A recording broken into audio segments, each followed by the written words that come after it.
બાઇકના હપ્તા પત્નીના પિયરમાંથી લેવા માટે ઝઘડો કરી પત્નીના માથે લોખંડનો તવો મારી હત્યા કરનાર પતિને ગોરવા પોલીસે ઝડપી પાડ્યો છે। ગોરવાના સોફિયા પાર્કમાં રહેતા મોઇન ખાન પઠાણે દહેજમાં લીધેલી બાઇકના હપ્તાની રકમ પિયરમાંથી લાવવા માટે પત્નીને ત્રાસ આપી માથામાં તવો મારતા લોહીલુહાણ થયેલી પત્નીનું મોત થયું હતું, જેથી ગોરવાના પીઆઈ કિરીટ લાઠિયાએ હત્યાનો ગુનો નોંધીને તપાસ હાથ ધરી હતી। દહેજમાં લીધેલી બાઇકના હપ્તાની રકમ લઈ આવવા માટે પત્ની પર અત્યાચાર ગુજારી માથામાં તવો ફટકારીને હત્યા કરનાર પતિને ગોરવા પોલીસે ઝડપી પાડ્યો છે। પ્રાથમિક વિગતો મુજબ પત્ની પર જીવલેણ હુમલો કર્યા બાદ મોઇન ખાન ભુરેખાન પઠાણ ફરાર થઈ જતા ગોરવા પોલીસ તેને શોધી રહી હતી। મોઇન ખાન યુપી ફરાર થઈ ગયો હોવાની અને તેના વકીલને મળવા માટે વડોદરા આવ્યો હોવાની વિગતો મળતા ગોરવાના પીઆઈએ વોચ ગોઠવી હતી, જે દરમિયાન બોરિયા તળાવ પાસે તે ઝડપાઈ ગયો હતો। ધરપકડની કાર્યવાહીમાં નવા કાયદામાં કોઈ ખાસ ફેર નહીં હોવાથી પોલીસે તેની સત્તાવાર ધરપકડ કરવાની અને સંબંધીને જાણ કરવાની કાર્યવાહી હાથ ધરી છે। ગઈ 1 જુલાઈના સાંજના 7 વાગ્યા પછી એક ગોરવા પોલીસ સ્ટેશન ખાતે ભારતીય ન્યાય સંહિતા 103(1) મુજબ ગુનો દાખલ થયેલ છે।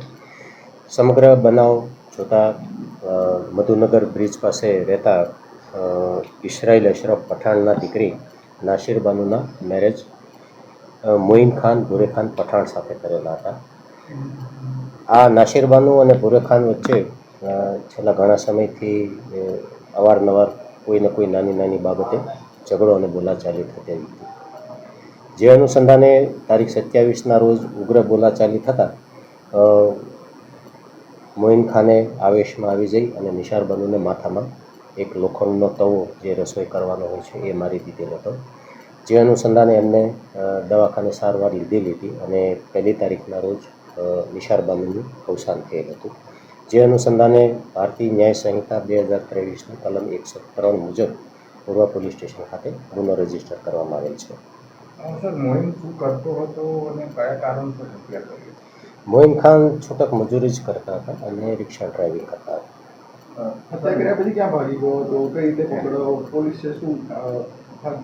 હા, હત્યાનો ગુનો દાખલ થયા પછી એ અહીંથી એબ્સ્કોન્ડ થઈ ગયો હતો। હમણાં રિસેન્ટલી 1 કલાક પહેલાં જ એમને એરેસ્ટ કરવામાં આવ્યો છે પોલીસ દ્વારા, એટલે પૂછપરછ ચાલુ છે। તપાસના કામે એ હકીકતો હજી આવવાની બાકી છે। ક્યાં જતો રહ્યો હતો હત્યા કર્યા પછી? જનરલી એવું એમનું એટીટ્યૂડ હતો કે ભાઈ એ યુપી સાઈડ ભાગી ગયો હતો, પણ ત્યાંથી પાછો અહીંયા ગુજરાત આવી ગયો હતો અને પછી ટેકનિકલ સર્વેલન્સના આધારે આપણે ટીમોને રવાના કરી અને અંગત બાતમીદારોથી હકીકત એવી મળી કે વિસ્તારમાં જ છે અને એ અનુસંધાને એમને ટ્રેસ આઉટ કરી અને હાઈજેક કરવામાં આવ્યો। કરોડિયા કેનાલ પરથી મધુનગર આવવાનો જે રસ્તો છે ત્યાંથી।